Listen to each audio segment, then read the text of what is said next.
On this segment, I want to talk to you about some of the big issues that affect the mental health of student athletes.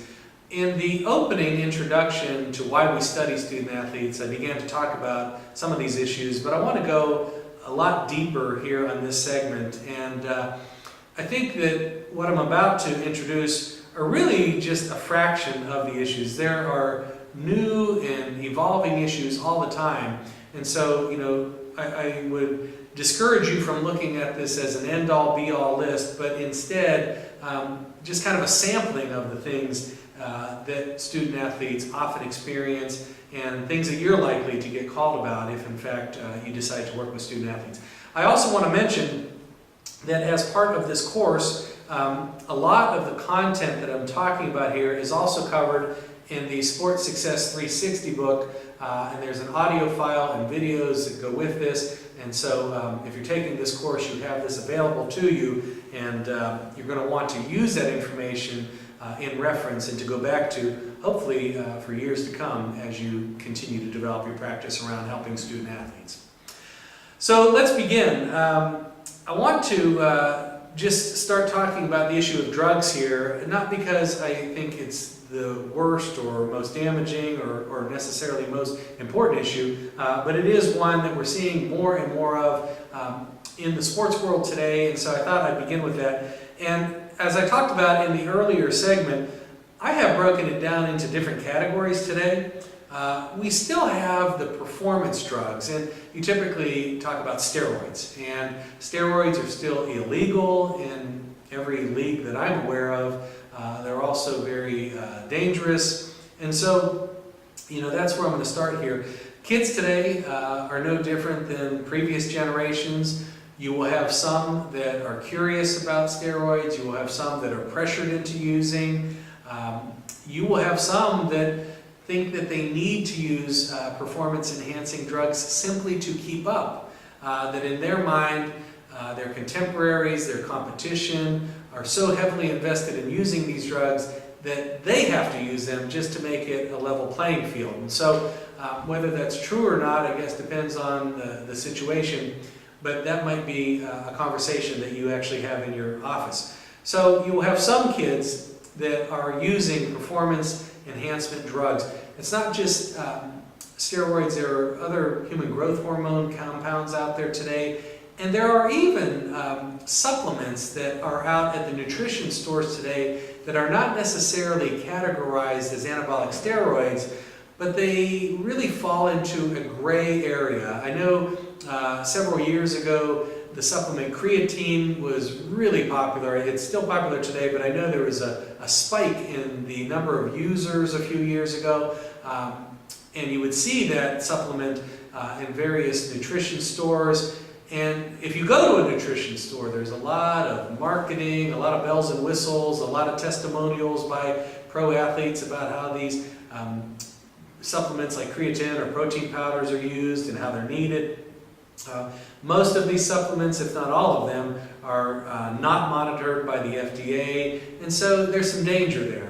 So while they don't necessarily fall under the category of an anabolic steroid, and maybe they're not used by injection through a syringe, they are still worth looking into, paying attention to. There have been concerns around dehydration. There have been rare instances where deaths have been traced back to an increase in creatine, for example. And so you want to pay attention to what your client is using in order to enhance performance. I also mentioned in the first segment about psychotropic medications. We have more kids than ever before on medications for mental illness today. There's a lot of debate over that, a lot of controversy. ADHD has become the mental disorder for boys. We have far many more boys diagnosed as ADHD than we do girls. We have increasingly more pediatricians and general practitioners who are not necessarily trained in psychology or trained to assess and diagnose mental illness that are still very quickly prescribing medications to kids. In some instances, Parents will see commercials on TV. Maybe they're just tired of their son or daughter's hyperactivity, so they just ask their doctor if they can put their kid on something. Again, these are Schedule II drugs. They're in the same category as cocaine. There are major side effects to note. You can go on the internet and you can spend hour after hour looking up some of these concerns that are validated in your better websites. And so, again, I would encourage you to look into that. But you will find that many of the kids you see at your practice, even the non-athletes today, there's a real good chance that they're on some type of psychotropic medication, ADHD, depression, and so on. A third group of drugs that have been around forever are the recreational drugs. Again, that's not gone away. I also mentioned in the earlier segment that one drug in particular I want to look at, and that is marijuana. You have a couple states now that have made the news in recent years legalizing it. You've got almost half of the states today that have allowed for medicinal use. And you're probably going to find that some of the student athletes that you see at your practice may be candid and admit that they use.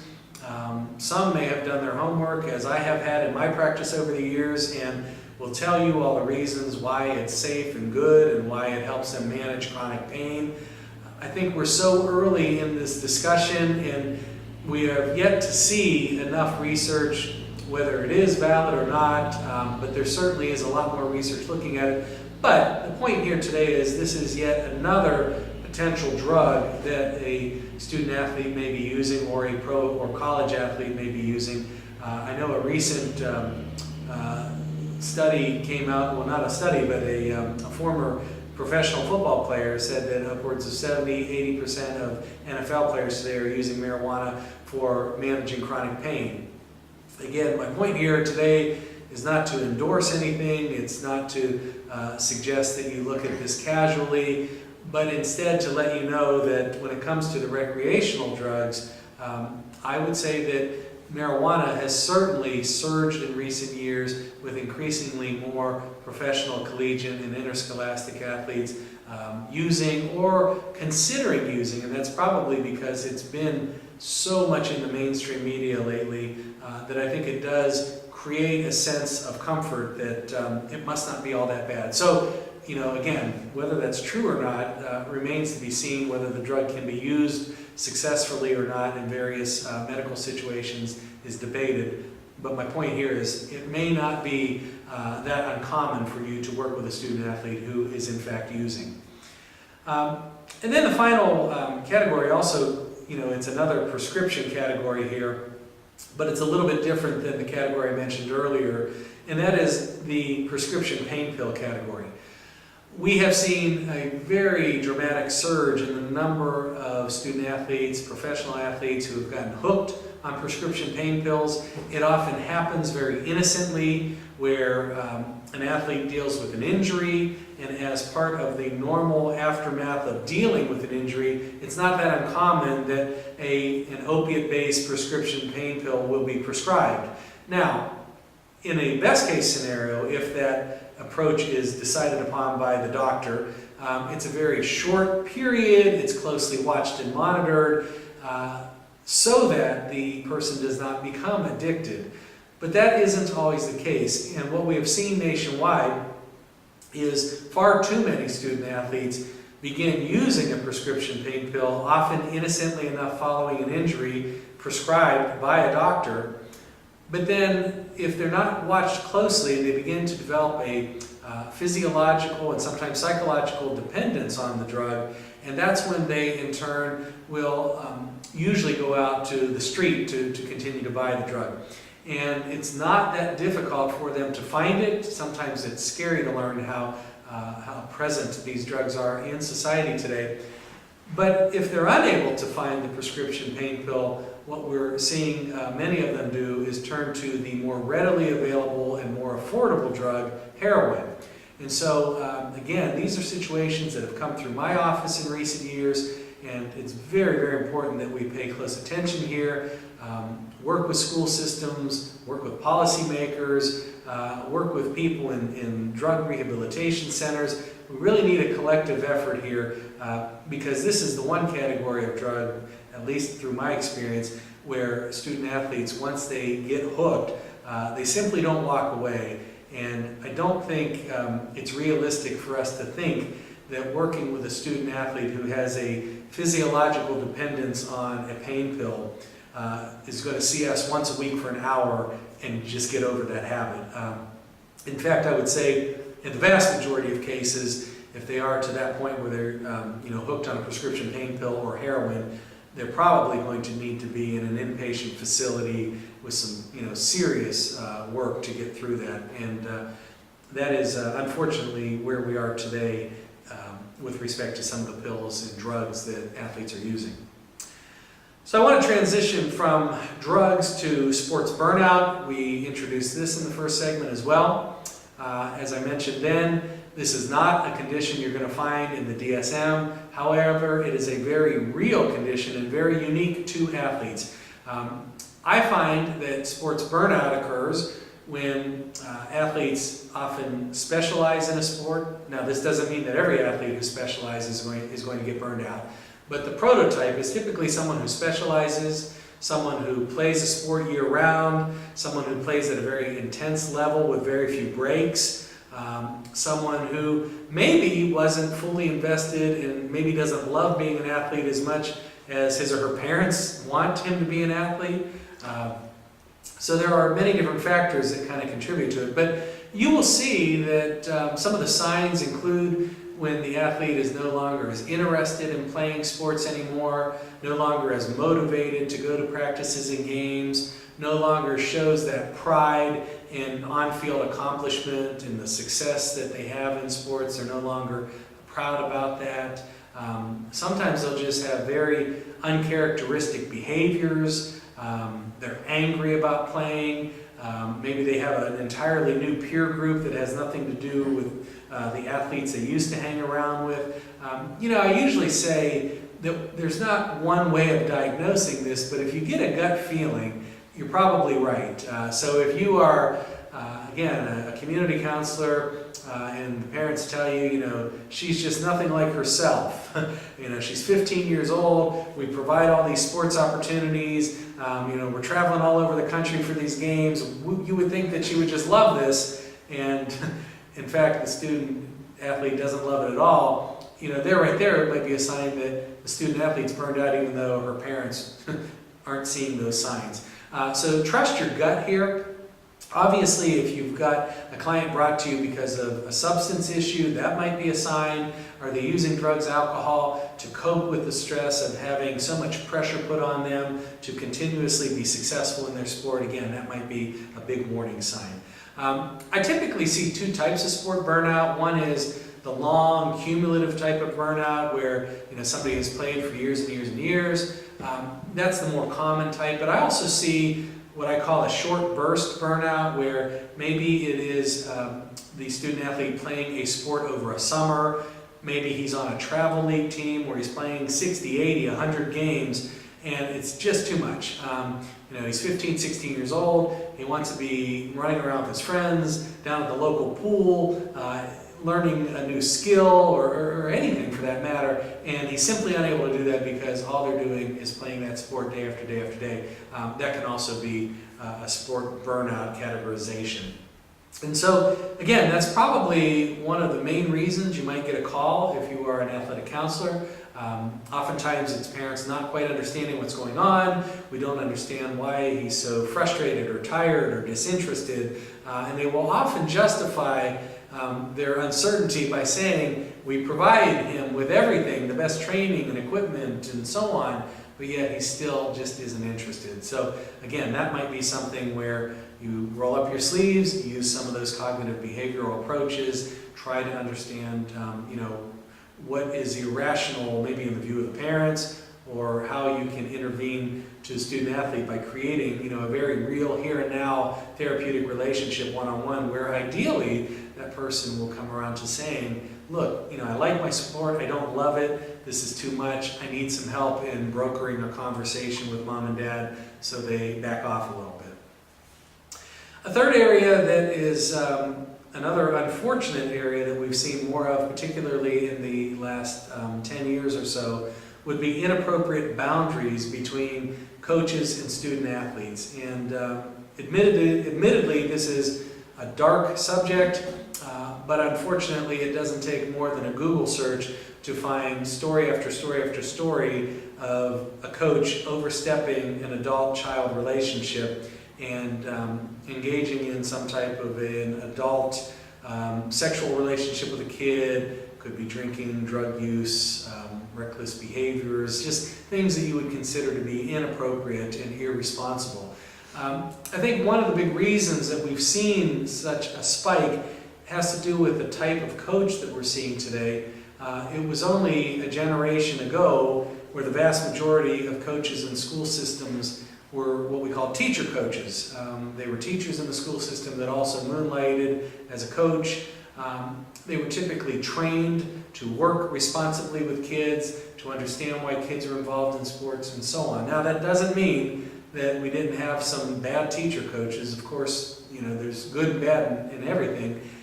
But I think what we've seen in recent years in some school districts, there's become such a need to have an adult coach that they're often fielding coaches in their school system with very little experience, if any, working with kids.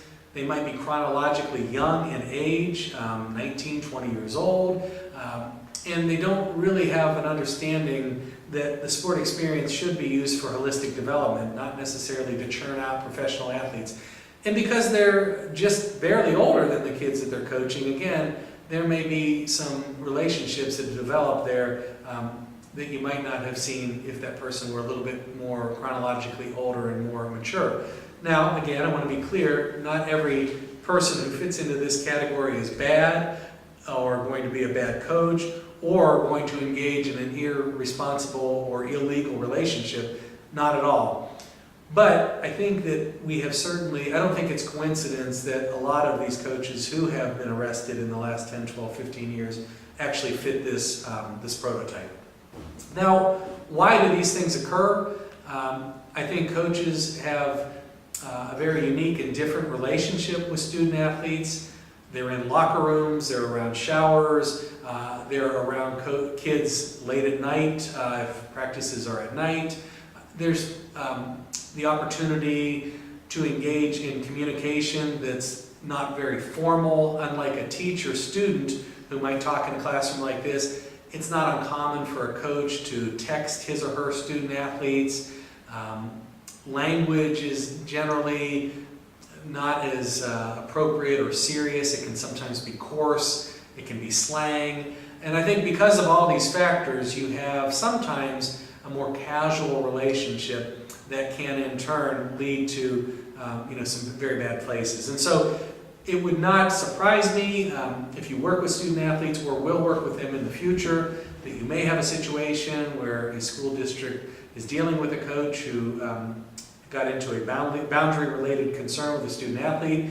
You might be called on to maybe provide counseling to the coach, to the team, or to the victim, the student athlete and his or her family.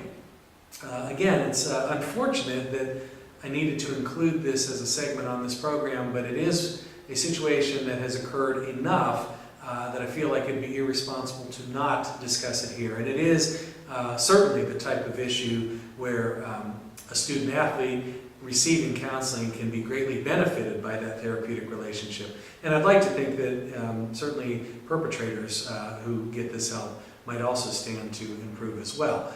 So keep an eye out for inappropriate adult-child relationships that occur through sports. A fourth area I wanted to mention on this segment that often goes overlooked, and that is the mental aspects of injury recovery. We talked about this earlier in the program. It's not uncommon for student athletes to experience injuries, but most people tend to focus on just the physical part of the injury.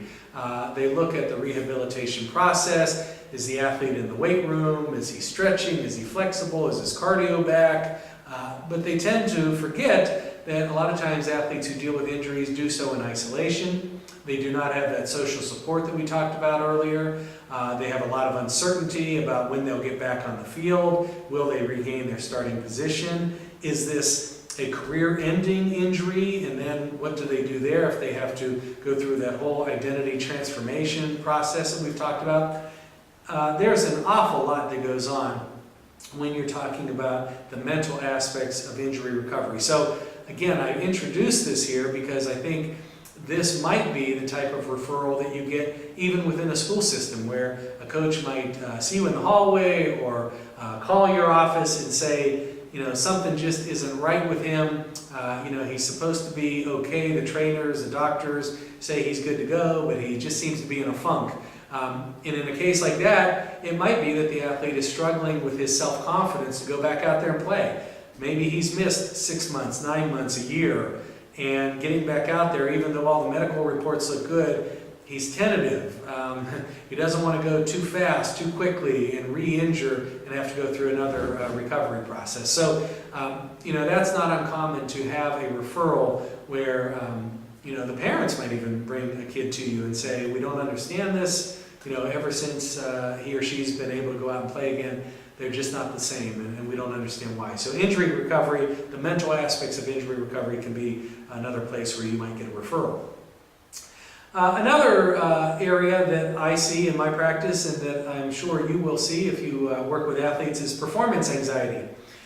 Some athletes really struggle with performing in real games in the same way that they're able to perform in practices. In slang terms, we call this choking.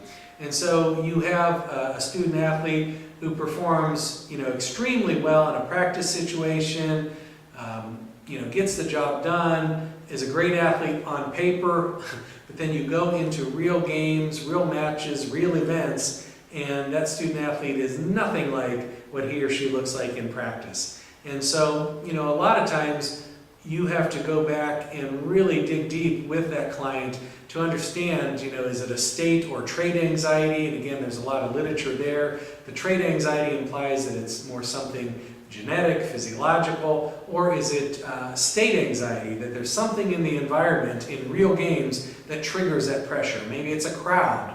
And then again, to connect the dots, if you're using a cognitive behavioral approach, let's say that it is the crowd that's making that athlete anxious, you might talk about it in realistic terms. The crowd doesn't come out on the field and tackle you or disrupt your free throw. The crowd has really no bearing on your success. You might introduce some behavioral approaches to control anxiety, such as deep breathing or progressive muscle relaxation. Those are techniques that can be used to moderate arousal or to temper anxiety. And again, you can learn more about those approaches through the Sports Success 360 literature that accompanies this, or also just some internet searches or looking at some sports psychology textbooks. There's a lot of really terrific approaches to helping athletes temper some of that performance anxiety. So, that's an interesting one, because the anxiety they experience may not meet the criteria of any kind of anxiety disorder, but it is still very real and very serious to the student athlete. I'm going to go through a few more here real quick. Weight control issues, traditional eating disorders, those have not gone away. You may get referrals around that. We tend to still see more female athletes struggle with the undereating. But ironically, the overeating, we see a lot of male athletes. I'll come to that in just a moment. But the undereating, whether it's bulimia or anorexia, you will see these conditions a lot of times where athletes are judged, where their uniform maybe is revealing, where they feel that they've got to meet this unrealistic figure, or they've got to look a certain way in order to be judged the highest that they can be judged. So you might have some irrational thinking there. Maybe it's a gymnast or a figure skater who thinks that the only way I'm going to score high is if I look good. It has nothing to do with how I perform. I have to look good. So, again, you may need to get into some dialogue around how realistic or rational that is. The overeating, which is kind of a newer issue these days, we're seeing increasingly more athletes. That includes females, but I'm seeing far more male athletes, particularly in sports like football, who will put on enormous amounts of weight in order to play successfully on the field. But at the same time, they're also creating some real risk factors to their overall health. So even though it might help them to be 350 pounds as far as moving guys off the line in football, that generally is not a healthy, safe weight for everyday living. And so you want to really look at what comes with that kind of weight gain. I'll tell you another area with respect to weight control issues would be athletes who put on a lot of weight immediately following their careers. So for example, competitive swimmers are able to generally eat a lot of calories per day because they're burning so much off by swimming every day. It's not uncommon when they retire from swimming that if they continue to eat the way that they were eating while training, that they will rapidly put on weight. And again, that presents a whole set of issues to itself. And so you may get referrals around weight control issues. I'm going to transition to another area. You may have calls around unrealistic parents. Parents may call you, they may want you to be in their corner, they may be in some kind of dispute with the youth league or the school system, maybe even in a lawsuit. You may get a family that wants to hold their child back in school, not because of academic purposes, but so that he or she can put on size, speed, strength. They may want you to support that. Maybe they're in a discussion with the school system around trying to allow that student to stay back a year, which can, again, be debatable. Some school systems will push back and say, that's not the prototype of student athlete that is held back because there's no academic issue. But again, that's kind of where we are in this day and age, where some families want to have their kids stay back just simply to have a better chance at athletics. Some parents are just unrealistic with the way that their child is developing. They bring their kid to you because he or she is not performing at a super high level. And as soon as that kid comes in the office, it becomes obvious to you that this is not going to happen anyway. Maybe it's an undersized kid. Again, there's all kinds of distortions that some of these sports parents have that will come through your office.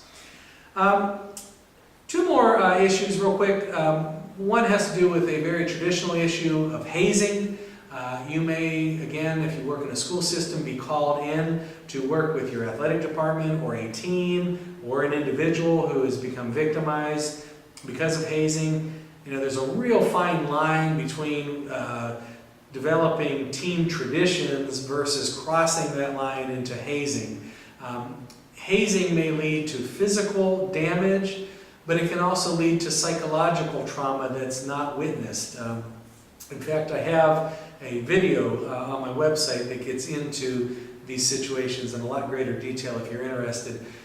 But there is a very fine line, and hazing has been around for a long time. I anticipate that it's not going away anytime soon.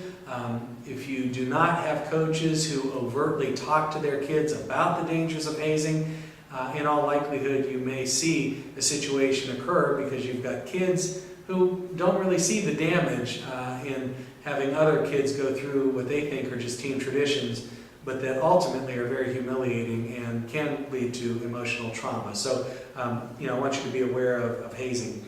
And finally, the last issue has really come up in recent years in college and pro sports, and that is having to do with sexuality issues in sports.